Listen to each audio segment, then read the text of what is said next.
We're learning more about an Austin police sergeant who shot a man holding a BB gun earlier this week. Turns out the same sergeant has arrested the same man before. Also new tonight, the Austin police chief just finished answering questions about the initial confusion over the type of weapon the suspect was holding. KXAN's Aaron Cargyle was there and is live now with our top story. Aaron.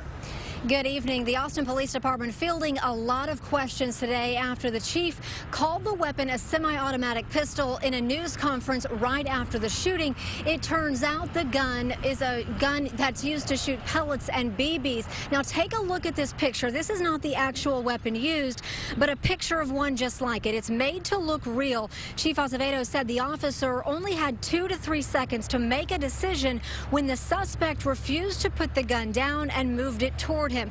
The chief says when he got to the scene on Berkman Drive, crime scene investigators were still processing the evidence, and at that point, no one is allowed to pick up the weapon. Now, when the chief saw it lying on the ground, he too thought it was a semi-automatic pistol. He does not regret putting that information out to the public early on and says details can change during the course of an investigation.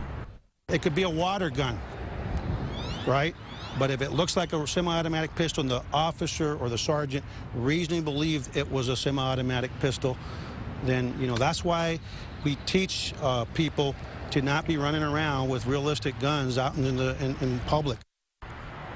Now, we also learned today the same officer arrested the suspect, 22-year-old Jawhari Smith, back in January at the exact same apartment. Now, Sergeant Greg White was there for another disturbance call. According to the arrest warrant, he found cocaine on Smith. Now, Smith has been released from the hospital where he was being treated for one gunshot wound, but he is not in police custody right now because no charges have been filed.